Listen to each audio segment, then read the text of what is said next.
नवरात्रि शब्द से नव अहोरात्रों का बोध होता है। इस समय शक्ति के नव रूपों की उपासना करी जाती है और रात्रि शब्द सिद्धि का प्रतीक है। हिंदू धर्म में शारदीय नवरात्रि को 9 दिवसीय उत्सव के रूप में मनाया जाता है, जिसका समापन नवमी तिथि पर होता है। इस दौरान देवी दुर्गा के 9 रूपों की पूजा करी जाती है, जिससे सुख समृद्धि का आशीर्वाद प्राप्त होता है। 9 दिनों की इस अवधि में घरों और पंडालों से लेकर मंदिरों में मां दुर्गा की मूर्ति को स्थापित करते हैं और विधि विधान से उनके सभी स्वरूपों की पूजा होती है।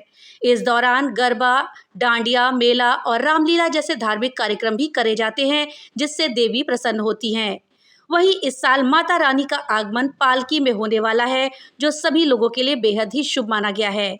ऐसे में दिन के अनुसार देवी के मंत्रों का जाप करने से मनचाहे परिणामों की भी प्राप्ति होती है, साथ ही समस्त समस्याओं का भी निवारण होता है। क्या आपने कभी सोचा है कि ये शारदीय नवरात्र का पर्व क्यों मनाया जाता है?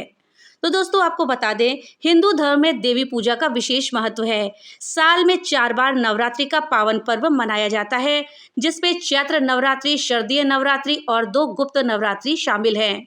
नवरात्रि के मौके पर 9 दिनों तक मां दुर्गा के 9 रूपों की पूजा होती है। पहले दिन कलश स्थापना या घट स्थापना करी जाती है। इस दौरान देवी मां को घर के मंदिर में विराजमान किया जाता है, जो 9 दिनों तक घर में वास करती हैं। इस दौरान लोग उपवास रखते हैं। चारों नवरात्रि में शारदीय नवरात्रि का विशेष महत्व है, क्योंकि इसके बाद से ही त्योहारों का सिलसिला शुरू हो जाता है। दोस्तों, क्या आपने कभी सोचा है कि नवरात्रि का पावन पर्व 9 दिनों का ही क्यों होता है और इस दौरान देवी दुर्गा के किन 9 स्वरूपों की पूजा करी जाती है? दोस्तों, हिंदू मान्यता के अनुसार नवरात्रि का पर्व अश्विन मास के शुक्ल पक्ष की प्रतिपदा तिथि से नवमी तिथि तक मनाते हैं। इस साल ये पर्व 3 अक्टूबर गुरुवार से शुरू होकर 11 अक्टूबर दिन शुक्रवार तक मनाया जाएगा। शारदीय नवरात्रि का समापन नवमी तिथि को होता है और उसके अगले दिन दशहरे का पर्व मनाते हैं, जो कि इस बार 12 अक्टूबर को मनाया जाएगा। अब आइए जानते हैं कि नवरात्रि का पर्व क्यों मनाया जाता है। दोस्तों, श्री राम से जुड़ी एक प्रचलित कथा है कि भगवान विष्णु के अवतार श्री राम ने शारदीय नवरात्रि की शुरुआत करी थी। जब वे माता सीता को रावण से छुड़ाने के लिए युद्ध कर रहे थे, तब उन्होंने रामेश्वरम में समुद्र के किनारे माता शक्ति के 9 दिनों तक पूजा करी थी और 10वें दिन श्री राम ने रावण का वध करके लंका पर विजय प्राप्त करी थी। इसलिए दशहरे के दिन रावण का पुतला जलाते हैं। माँ दुर्गा से जुड़ी हुई एक अन्य कथा के अनुसार महिषासुर नाम के एक राक्षस को भगवान ब्रह्मा से यह वरदान मिला था कि उसे कोई देवता, दानव या मनुष्य नहीं मार सकता। इस वरदान के कारण महिषासुर ने पृथ्वी पर बहुत आतंक मचाया। उसे खत्म करने के लिए माँ दुर्गा का जन्म हुआ। 9 दिनों तक माँ दुर्गा और महिषासुर के बीच युद्ध चला और अंत में माँ दुर्गा ने महिषासुर का वध कर डाला।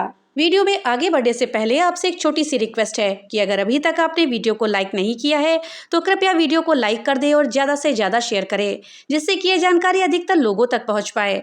और हाँ, अगर चैनल पे पहली बार आए हैं तो कृपया चैनल को सब्सक्राइब कर दें और बेल आइकन दबाना ना भूलें, जिससे कि मेरी वीडियो सबसे पहले आप तक पहुँच सके। तो चलिए वीडियो में आगे बढ़ते हैं। नवरात्रि के अवसर पर देवी के जिन 9 स्वरूपों की पूजा होती है वो है माँ शैलपुत्री, माँ ब्रह्मचारिणी, माँ चंद्रघंटा, माँ कुष्मांडा, माँ स्कंद माता, माँ कात्यायनी, माँ कालरात्रि, महागौरी और माँ सिद्धिदात्री। दोस्तों, माँ दुर्गा के भक्तों के लिए नवरात्रि का पर्व बहुत ही खास माना गया है। 9 दिनों तक चलने वाले नवरात्रि के पावन पर्व पर भक्त माता रानी के 9 रूपों की विधिवत पूजा अर्चना और उपासना करते हैं।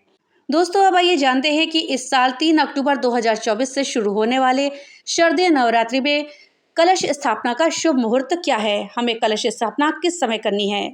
दोस्तों, 3 अक्टूबर दिन गुरुवार से शुरू होने वाले शारदीय नवरात्रि की शुरुआत प्रतिपदा तिथि पर कलश स्थापना से करी जाती है।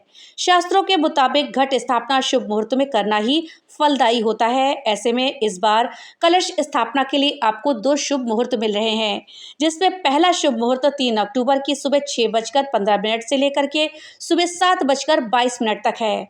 सुबह में घट स्थापना के लिए आपको 1 घंटा 6 मिनट का समय मिलेगा। इसके बाद दूसरा शुभ मुहूर्त 3 अक्टूबर को ही दोपहर में अभिजीत मुहूर्त के समय 11:46 से लेकर के दोपहर 12:33 तक रहेगा।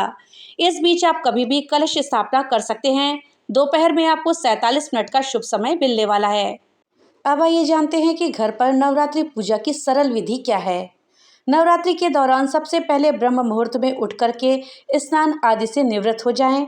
उसके बाद एक साफ चौकी पर लाल कपड़ा बिछाकर माँ दुर्गा की तस्वीर या मूर्ति को स्थापित करें। इसके बाद पूरे पूजा घर में गंगा जल से छिड़काव के बाद माता की पूजा शुरू करें। इस बात का ध्यान रहे कि कलश हमेशा उत्तर और उत्तर पूर्व दिशा के यानी कि ईशान कोण में ही रखें। इसके बाद कलश को चारों तरफ से अशोक के पत्तों से घेर दे और चुनरी रखकर कलावे से बांध दे। इन सब के बाद माता रानी के मंत्रों का जाप करें और आरती करके भोग लगाएं। कलश स्थापना के लिए आपको मिट्टी का घड़ा, मिट्टी का ढक्कन, कलावा, जटा वाला नारियल, जल, गंगा जल, लाल रंग का कपड़ा, एक मिट्टी का दीपक, मौली, थोड़ा सा अक्षत और हल्दी चाहिए होता है।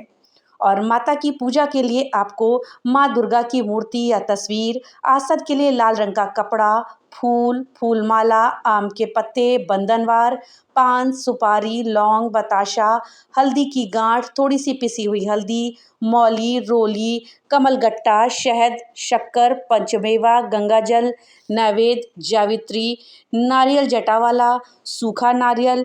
नवग्रह पूजन के लिए सभी रंग के या फिर चावलों को रंग लें। दूध, वस्त्र, दही, पूजा की थाली, दीपक, घी, अगरबत्ती इत्यादि चाहिए होता है। दोस्तों, माँ दुर्गा के 16 श्रृंगार में आपको लाल चुनरी, लाल चूड़ी, सिंदूर, बिंदी, काजल, मेहंदी, महावर, शीशा, बिछिया, इत्र, चोटी, गले की माला या मंगलसूत्र, पायल, नेल पेंट यानी कि nail polish, lipstick, rubber band, नथ, गजरा, मांग टीका, कान की बाली, कंघा, शीशा इत्यादि चाहिए होता है। और जब आप हवन करें तो आपको हवन कुंड, लौंग का जोड़ा, कपूर, सुपारी, गुग्गल, लोबान, घी, पंचमेवा और अक्षत की आवश्यकता होती है। आप घर में जो अखंड ज्योति जलाते हैं तो उसके लिए आपको पीतल या मिट्टी का साफ दिया, रुई की बत्ती, रोली या सिंदूर और चावल की आवश्यकता होती है। शारदीय नवरात्र शुरू होने के ठीक एक दिन पहले यानी कि 2 अक्टूबर को सूर्य ग्रहण भी पड़ रहा है। जब पृथ्वी और सूर्य के बीच चंद्रमा आ जाता है तो चांद के पीछे सूरज का बिंब कुछ समय के लिए ढक जाता है। इस घटना को सूर्य ग्रहण कहते हैं। ये खगोल विज्ञान की महत्वपूर्ण घटनाओं में से एक है जिसे हिंदू धर्म में अशुभ माना गया है, जो कि इस साल 2 अक्टूबर 2024 को साल का अंतिम सूर्य ग्रहण लगने जा रहा है। ये ग्रहण रात को 9:13 से शुरू होगा और 3 अक्टूबर को सुबह 3:17 पर समाप्त होगा। 3 अक्टूबर को ही शारदीय नवरात्रि की कलश स्थापना भी है। हालांकि ये ग्रहण भारत में नहीं दिखने वाला है, इस कारण से इसका प्रभाव भारत पर नहीं पड़ेगा, लेकिन ग्रहण अशुभ ही माना जाता है। इसलिए शारदीय नवरात्रि की घट स्थापना से पहले गंगा जल से स्नान कर लें और जिस जगह घट स्थापना करेंगे उस जगह पर गंगा जल का छिड़काव कर दें, क्योंकि शारदीय नवरात्रि में पवित्रता का खास महत्व होता है। ऐसे में ग्रहण के बाद दान नवरात्रि के पहले दिन आप कर सकते हैं। इससे परिवार में सुख समृद्धि का वास और आर्थिक लाभ होगा। तो चलिए जानते हैं कि हमको नवरात्रि के पहले दिन किन चीज़ों का दान करना है। दोस्तों, ग्रहण की समाप्ति के बाद हमें स्नान जरूर करना चाहिए। इसके बाद आप किसी जरूरतमंद को चने व गेहूं का दान कर सकते हैं। इस दौरान आप गुड़, दाल और सफ़ेद चीज़ों का भी दान कर सकते हैं। इसे अति शुभ माना गया है। ग्रहण समाप्त होते ही नवरात्रि शुरू हो रही है। ऐसे में आप बेसन के लड्डू और पेड़े का भी दान करें। मान्यता है कि इससे घर में सुख और समृद्धि के साथ साथ खुशहाली भी आएगी। धार्मिक मान्यताओं के अनुसार नवरात्रि में सुहागिन महिलाओं को लाल चूड़ियां व सुहाग का सामान दान में देना चाहिए। इससे माता रानी बहुत प्रसन्न होती हैं और आपको सौभाग्यवती होने का आशीर्वाद देती हैं। इस दौरान आप कन्याओं को नई चुनरी और पुस्तक भी दान में दे सकते हैं। इससे आपकी दुख दरिद्रता दूर होगी और अगर आपके बच्चों का मन पढ़ाई में नहीं लग रहा है तो वो भी लगने लगेगा। मान्यता है कि नवरात्रि में पीला वस्त्र दान करने से सेहत आपकी ठीक रहती है। हिंदू धर्म में केले का दान करना बहुत ही लाभदायक माना गया है। आप नवरात्रि के पहले दिन से लेकर 9 दिनों में केले का दान कर सकते हैं।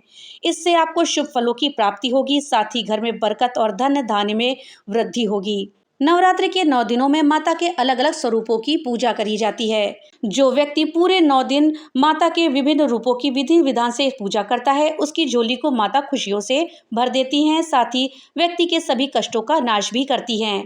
ऐसे में अगर आप भी शारदीय नवरात्रि का व्रत करने के बारे में सोच रहे हैं तो आपको भूलकर भी कुछ चीज़ों का सेवन नहीं करना चाहिए, वरना आपका व्रत खंडित हो जाएगा और देवी माँ आपसे नाराज हो जाएंगी।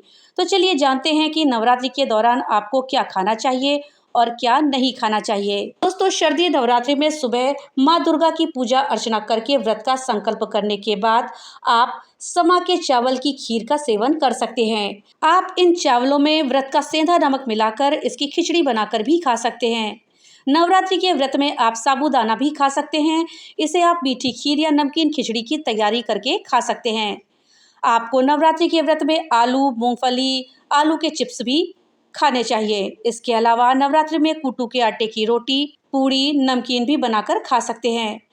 आप फलों का सेवन कर सकते हैं, साथ ही आप व्रत में दूध, दही, घी इत्यादि का सेवन भी कर सकते हैं। अब आइए जानते हैं कि आपको नवरात्रि के व्रत में भूल से भी किन चीजों को नहीं खाना चाहिए। दोस्तों, व्रत में आपको साधारण नमक का इस्तेमाल नहीं करना चाहिए। साथ ही लहसुन, प्याज का सेवन करने से परहेज करें। इस व्रत में किसी भी तरह का अनाज ना खाएं, इससे आपका व्रत खंडित हो जाएगा। मांस, मदिरा के सेवन से व्रतधारी को ही नहीं बल्कि परिवार के अन्य सदस्यों को भी दूरी बना लेनी चाहिए। आलू के अलावा आप किसी अन्य सब्जी का सेवन बिल्कुल भी ना करें।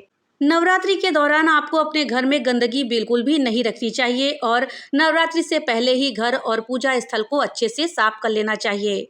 पूजा के समय आपको अनुशासन से पालन करना चाहिए। समय पर उठना और भक्ति भाव से माता रानी की पूजा अर्चना करना नवरात्रि के दिनों में आवश्यक होता है। नवरात्रि के 9 दिनों तक अखंड ज्योति जलाना बहुत ही शुभ मानते हैं, लेकिन अगर अखंड ज्योति जला रहे हैं तो घर को कभी भी खाली ना छोड़ें, साथ ही अखंड ज्योति को बुझने भी ना दें। नवरात्रि के 9 दिनों में भूल से भी तामसिक भोजन और शराब का सेवन ना करें। नवरात्रि के दिनों में नकारात्मकता से दूर रहें और अच्छे विचारों को अपनाएं। किसी भी प्रकार के वाद विवाद और झगड़े से बचें। नवरात्रि के दिन बहुत ही पवित्र माने गए हैं। इस दौरान ब्रह्मचर्य का पालन जरूर करें। नवरात्रि के दौरान नाखून और बाल भी नहीं कटवाए जाते हैं, इसलिए इस दौरान नाखून और बाल ना कटवाएं। दोस्तों, अगर आप नवरात्रि का व्रत रखे हुए हैं तो व्रत के दौरान ना तो घर में कलह करें और ना ही किसी से झूठ बोलें। दोस्तों, शारदीय नवरात्रि से पहले आप अपने घर से पुरानी, टूटी फूटी या अनुपयोगी चीजें जैसे खराब इलेक्ट्रॉनिक चीजों को भी हटा दें। इन सब से घर में नकारात्मक ऊर्जा आती है। दोस्तों, घर के मंदिर में माँ दुर्गा का एक छोटा सा चित्र या तस्वीर रखें जिसका आकार आपकी हथेली जितना हो और इसे पूरी नवरात्रि घर के मंदिर या पूजा स्थल के मध्य में ही रखें। नवरात्रि में माँ दुर्गा की पूजा करने वाले व्यक्तियों और साधकों को केवल सात्विक भोजन ही खाना चाहिए। फलाहार और बिना नमक वाले भोजन को सर्वोत्तम माना गया है, लेकिन नमक का उपयोग वर्जित नहीं है। माँ दुर्गा को भूल से भी अपवित्र, कच्चा या अनुपयुक्त भोग अर्पित ना करें। हमेशा शुद्धता और स्वच्छता से बना हुआ ही भोग माँ को चढ़ाएं। नवरात्रि में सप्तमी से दशमी तिथि के दौरान माता का जागरण करना चाहिए। इस दिन रात या दिन में सोने से बचना चाहिए। तो दोस्तों, ये थी जानकारी शारदीय नवरात्रि के विषय में। जानकारी आपको कैसी लगी हमें कमेंट बॉक्स में लिख करके जरूर बताइएगा। तो मिलते हैं अगली नई वीडियो के साथ, तब तक के लिए राधे राधे।